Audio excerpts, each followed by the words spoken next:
महाभारत में अभिमन्यु का प्रसंग। महाभारत के युद्ध का एक महत्वपूर्ण और भावुक हिस्सा है चक्रव्यूह में अकेले वीरता से लड़ते हुए अभिमन्यु की धोखे से हत्या। अभिमन्यु अर्जुन और सुभद्रा कृष्ण की बहन का पुत्र था।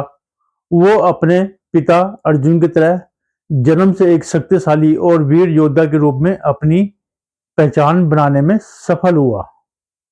गर्भ में रहते हुए ही उसने अपनी माता सुभद्रा के माध्यम से अर्जुन द्वारा चक्रव्यूह में युद्ध कौशल दिखाने के लिए चक्रव्यूह में प्रवेश करने का रहस्य सुना।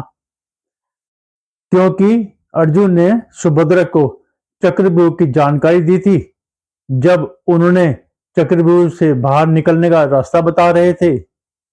उस समय अभिमन्यु की माता सुभद्रा नींद आने की वजह से सो गई, इसलिए वह बाहर निकलने का तरीका नहीं जान पाया।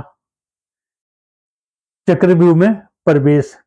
महाभारत के 13वें दिन कौरवों ने पांडवों को हराने के लिए एक जटिल युद्ध रचना चक्रव्यूह बनाया।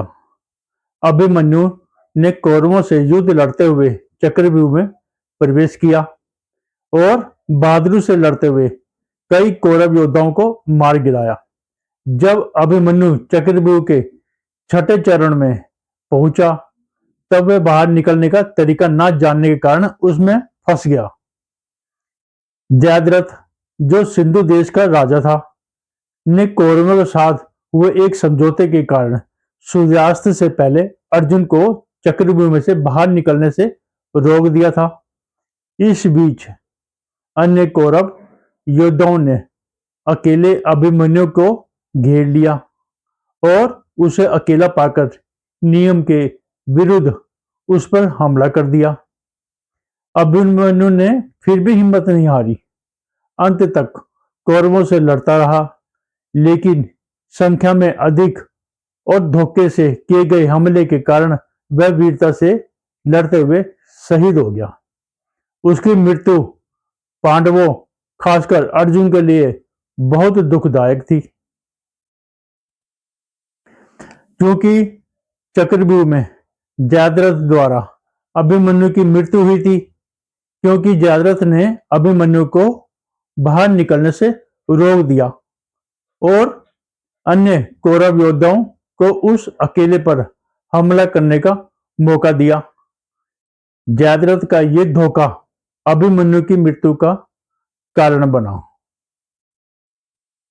अपने बेटे अभिमन्यु के चक्रव्यूह में वीरता से लड़ते हुए जयद्रथ द्वारा धोखे से हत्या कर देने से चिंतित और अत्यधिक क्रोधित अर्जुन ने प्रतिज्ञा की कि वह अगले दिन अभिमन्यु की मृत्यु का बदला लेने के लिए सूर्यास्त से पहले जयद्रथ को मार गिराएगा, अन्यथा वह खुद को अग्नि में समर्पित कर देगा।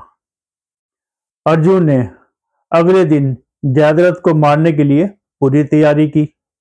उसने अपने रथ और अपने गांडीव धनुष को तैयार किया और अपने प्रिय सारथी श्री कृष्ण के साथ युद्ध के मैदान में उतर गया।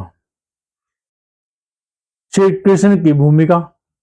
अगले दिन कौरवों के सेनापति द्रोणाचार्य ने अर्जुन से जयद्रथ की रक्षा करने के लिए अत्यंत कठिन व्यूह की रचना की, जिससे अर्जुन द्वारा जयद्रथ का वध करना मुश्किल हो गया। तब श्री कृष्ण ने अपनी माया से नकली सूर्य का निर्माण करके सूर्यास्त करवा दिया। इससे भ्रमित होकर जयद्रथ को लगा कि शाम हो गई है और वह अपनी सुरक्षा के प्रति लापरवाह होकर सामने आ गया। तभी अर्जुन ने अवसर मिलते ही लगातार बाणों से जयद्रथ का सिर धड़ से अलग कर दिया और श्री कृष्ण के कहने पर जयद्रथ का सिर उसके पिता की गोद में फेंक दिया, जिससे वरदान के कारण उसके पिता के सिर के हजारों टुकड़े हो गए। अर्जुन की प्रतिज्ञा भी पूरी हुई। दरअसल जयद्रथ के पिता ने जयद्रथ को वरदान दिया था कि जहां भी तेरा सिर गिरेगा उसका सिर भी फट जाएगा। अभिमन्यु की वीरता, बहादुरी के साथ शहादत आज भी लोगों को यही प्रेरणा देती है कि उन्हें अपने देश और परिवार के प्रति कर्तव्यों को पूरा करने के लिए प्रोत्साहित करती है।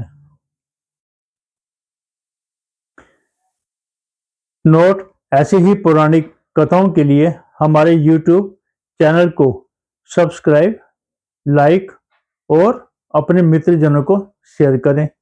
धन्यवाद।